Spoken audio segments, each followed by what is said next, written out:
Hi, welcome back to Jonesy Chats Wrestling. Back once again, and this time I'm going to give you the predictions for Elimination Chamber, including my bets.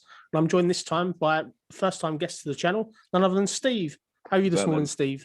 Very good, man. Brilliant. It's good to have you here. Just before we kind of go into Elimination Chamber, our thoughts and predictions, please tell everyone how long you've been a wrestling fan and your interest in wrestling.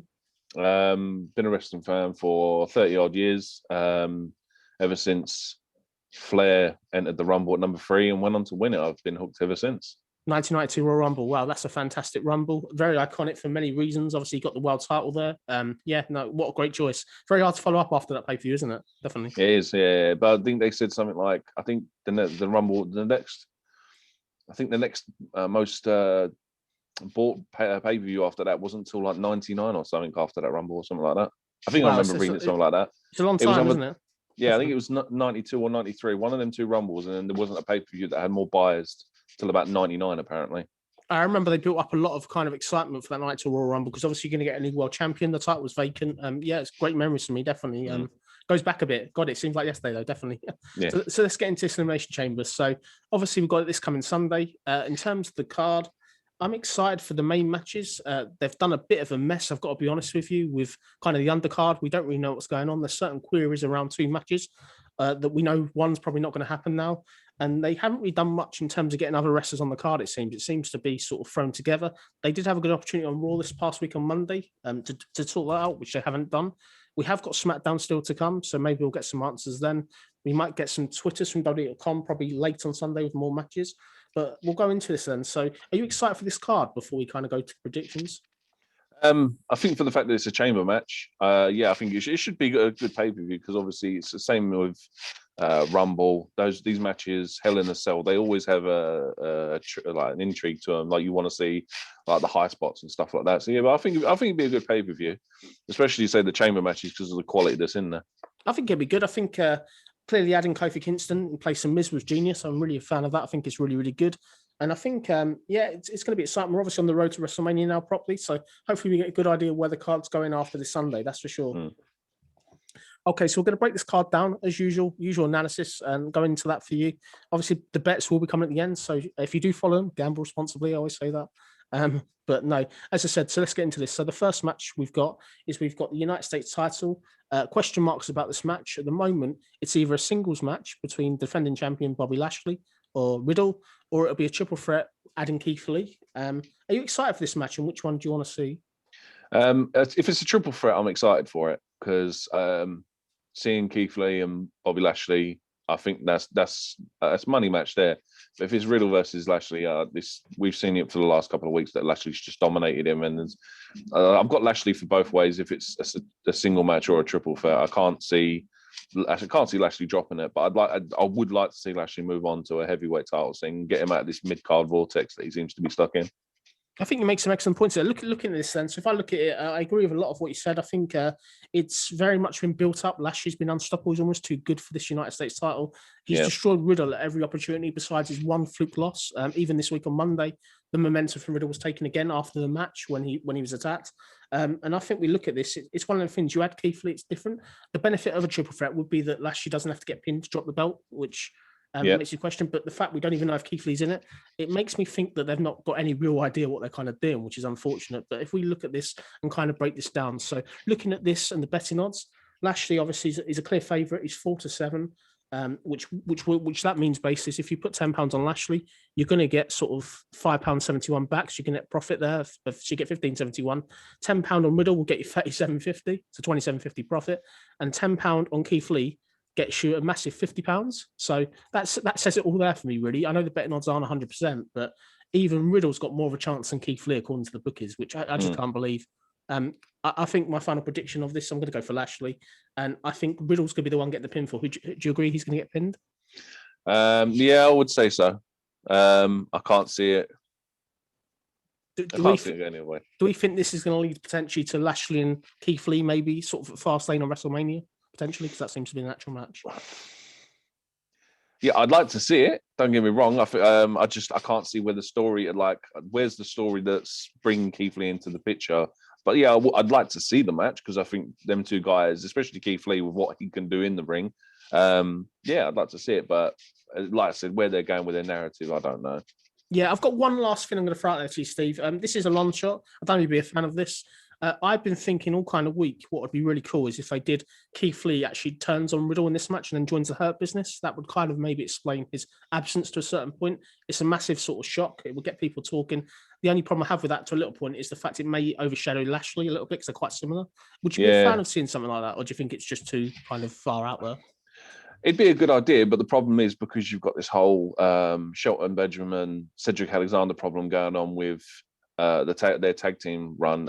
It seems like you'd be throwing too much attention at Raw. I know Raw struggled the past couple. Well, the Go Home show was really good, but like the Raw has struggled the last couple of months. So if you're going to sit there and you're going to plaster it with Hurt Business all day, it's like milking a dead cow. It's not. It's just you're just going to drain it for what it is. It's an interesting point. I agree with it. Hurt Business are pretty dominant. They probably do need a babyface counterpart stable still, which they're yet to form in WWE. But no, it'd be an interesting thing. I don't think they'll probably do it, but I think definitely it could be something different because Keith Lee needs a lift ever since he's come up from NXT. He hasn't been sort of treated very well. He's had the odd wins over Randy Orton. He has beat Sheamus a couple of times, but he's never really gone on. It's almost like WWE don't really sort of buy him as a main competitor, which is a real shame because he's a fantastic talent. It's mad. I mean, I see him a Rev Pro show 3 or 4 years ago, and he was amazing. And I say everything he's done in NXT, like Harrick took that guy 2 years to even like start being used in NXT. It just surprises me with what they're doing. Yeah, and I agree. I think he's fantastic. He's got great potential. I just hope they do something with him. It's just a shame, really, that he's another one from NXT that's sort of not doing it, really. But kind of moving forward then. So the next match we've got, this is obviously unconfirmed. It's still up in the air. We've got Asuka defending the women's title. Was supposed against Lacey Evans. Obviously on this past week's Raw, following sort of the announcement Lacey's pregnant, what they will do is they are obviously dropping this match, I believe. They've not announced an opponent yet in the week. Have you got any prediction of who the opponent will be? Well, looking at the Raw women's roster list, I can't see anyone there that should get a shot. Like, there's a lot of talent that will eventually get a title shot. The only one I thought of just before we started this was Rhea Ripley. I thought she's not been used. She's not in NXT. She hasn't been seen since the Rumble. She's the only one I think that would come in and actually make it a draw match. I'd agree. I'd agree with you spot on with that respect. I think if Rhea Ripley comes in as a mystery opponent, she had such a strong showing at the Royal Rumble, clearly number 2 in the Royal Rumble. She was like the final 2. She was so good. The fact she's not been used there, that'll be something fun to do. I think if they bring Rhea Ripley in as a mystery opponent, that could work. For me, the one I think they're going to go for, I'm not really a fan of this. The person is a good worker, but it's just an average match, will be Peyton Royce. I think Peyton Royce has had that kind of alliance with Lacey Evans previously, and obviously with Ric Flair this week. I think that's the natural way to kind of switch that feud on.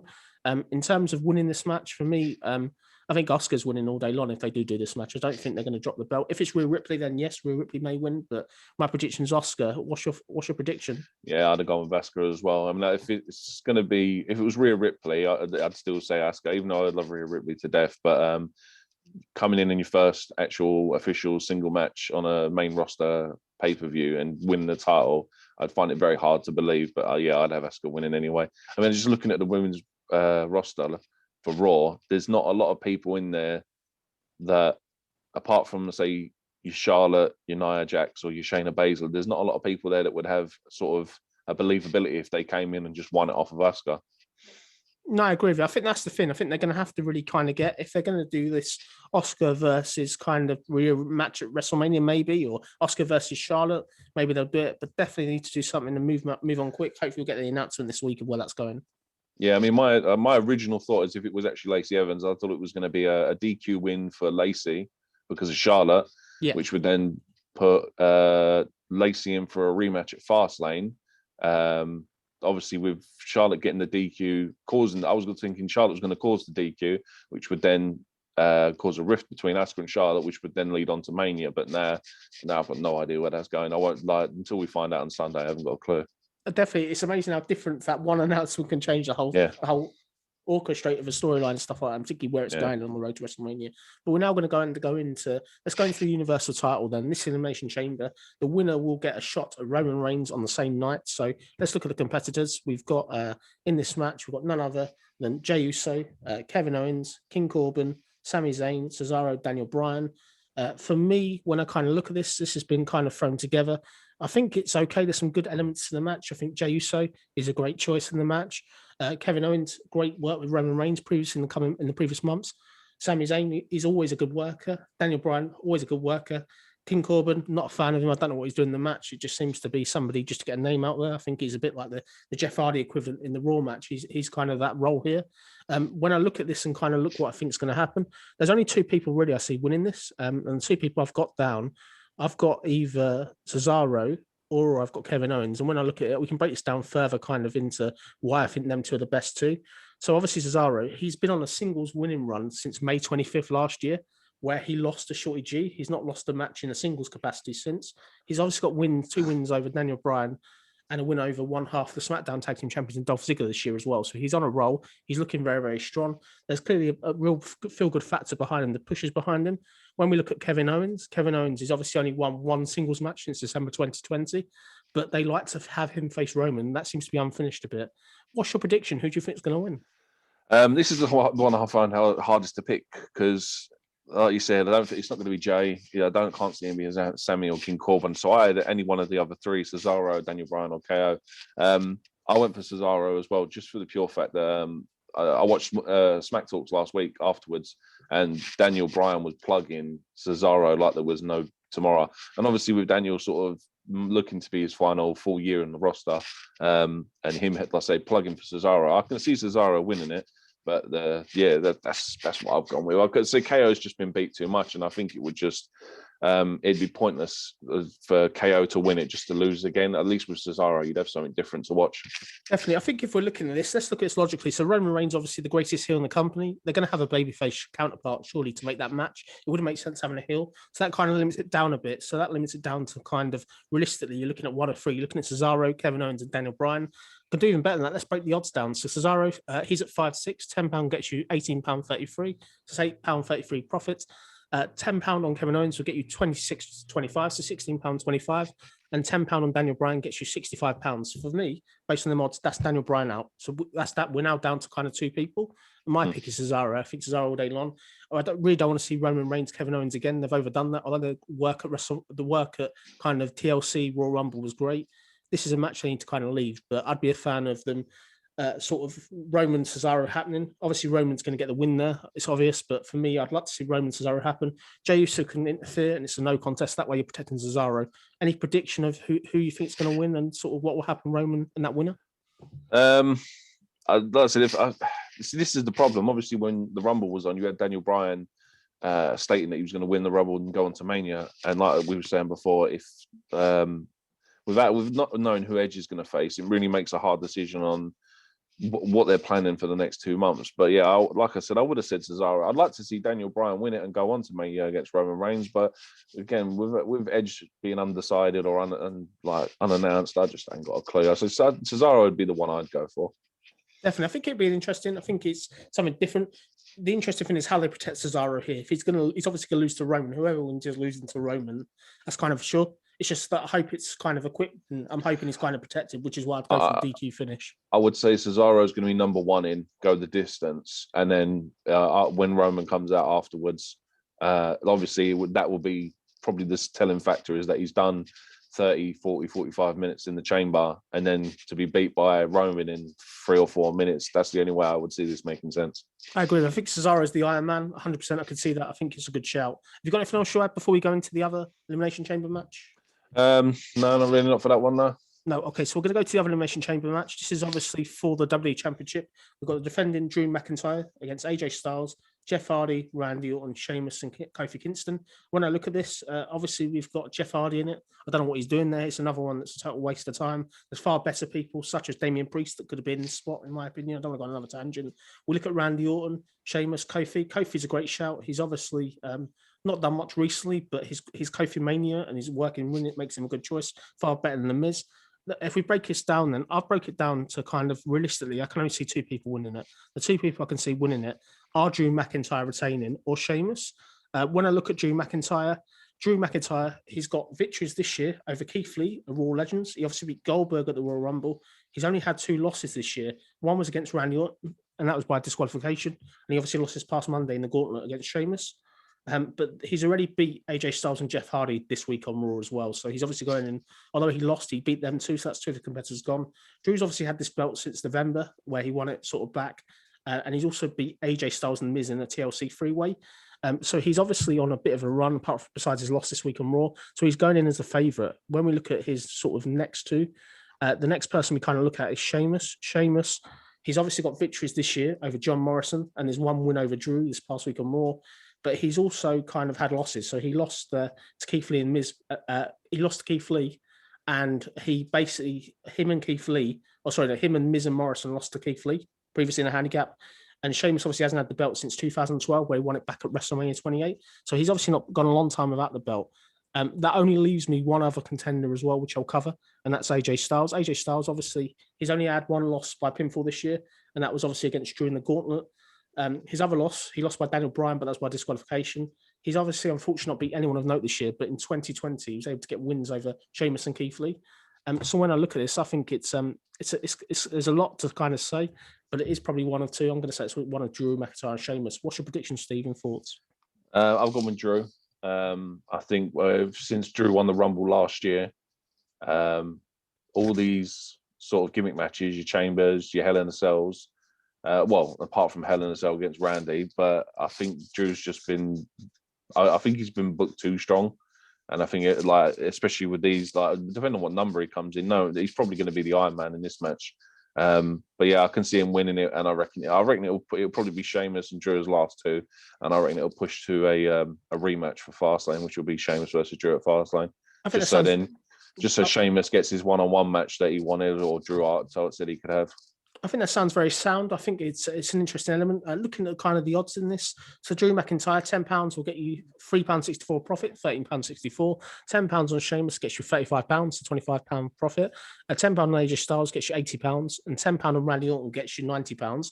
For me, I've gone for Drew as well. I think Drew's obviously going to win this. I think it will lead to a rematch, as you said. I've only got two concerns. They may do the Randy Orton thing to lead to Randy Orton Edge potentially at WrestleMania, but based on the odds, I probably don't think they're going to do it. I think it's going to be Randy Orton Fiend. I could see Fiend taking Randy Orton out of this match on Sunday. Yeah. I think that's been building for kind of a few months now. So that'll probably come to fruition. So that's him out the match. When we look at AJ Styles, he will be a solid long stay in the match, I see, but I don't see him winning. And when I look at kind of the other 2, Sheamus and Drew, for me, I think, as you said, it needs a rematch. My only concern is they want to have Drew sort of have the belt in front of fans, which makes me wonder whether he will lose it to Sheamus potentially. Yeah, because obviously where he was robbed of his win last year at Mania, then I can see possibly that was the only small doubt, was that Sheamus could win it just for Drew to win it back at Mania. But then again, obviously without Edge declaring, no one knows, because if like everyone wants Edge versus Roman, but with flagging viewership for Raw, they might go Edge Drew, but who knows?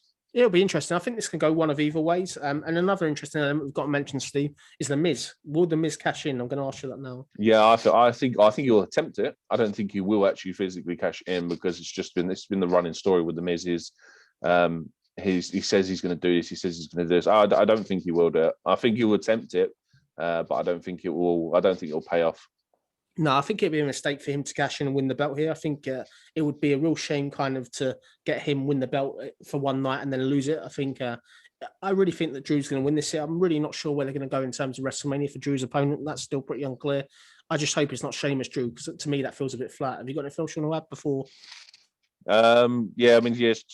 Sheamus Drew is a good sort of second tier pay-per-view match, but it's not a big 4 pay. It's not a big 4, big 5 pay-per-view match. I couldn't see it. I couldn't see that happening. No, I agree with you. I think if we kind of look at this, then I'm going to kind of go to my bets. So I put 2 bets on. These were placed on Tuesday, so the odds may have slightly changed, but the 2 that I went on that I thought looked pretty good. Follow at your own risk, obviously. Obviously, only gamble what you could afford to lose if you choose to gamble. So I've gone for a double. I put £10 on Cesaro winning the match in terms of just qualifying for the number one contendership, and £10 on Drew McIntyre as a double. That gets you £30.84, so that was £20.84 profit if it comes in, which I thought was generous. And then I also put a tenner. This is a treble, probably slightly ambitious. I've got a tenner on Drew McIntyre at 8-13, with Cesaro at 10-11 and Bobby Lashley at 4-7. That gets me 48-46. So potentially £20 invested. I could get 59-48 if it comes in. It's all maybes. I know wrestling you can't predict, but I'm surprised the odds were so good early on the week. They've gone down obviously since then. But the thing is, as well, is at this point of time of recording, SmackDown hasn't happened yet, so things might even change tonight when it happens.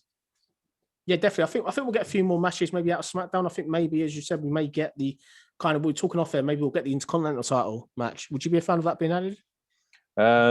Yeah, I'd like to. If who it's reported to be is supposed to be Big E versus Apollo, so Apollo's a solid worker, Big E's a solid worker. It'll be a good match no matter what. I think that'd be fun. It's definitely something different. They're clearly going to have to bolster this card unless the Elimination Chamber matches are going to be kind of an hour each, basically. The card at the moment is very shallow. It's very short. But no, as I said, I think it's going to be an interesting pay-per-view Sunday. Very looking forward to seeing what they do. And I'm interested to see if we're going to be right or wrong, that's for sure. Yeah, so it's a chamber match, so it's going to be fun, especially with leader likes of Kofi and Jeff in the Raw one. You're going to get a Kofi moment where he's going to do something outrageous like John Morrison did in 2011, or you're going to get Jeff doing a swanton off the top of one of the pods. You never know. Yeah, definitely. I agree with you. I appreciate you obviously coming on, Steve. So this has been Jonesy Chats Wrestling, Elimination Chamber predictions. If you've enjoyed the video, please give us a thumbs up. Close on the road to 50 subs. So please, if you're watching and you've enjoyed it, please give me a sub. And please leave any comments below. Obviously, I'll interact and stuff. But no, thank you for watching and enjoy the Elimination Chamber.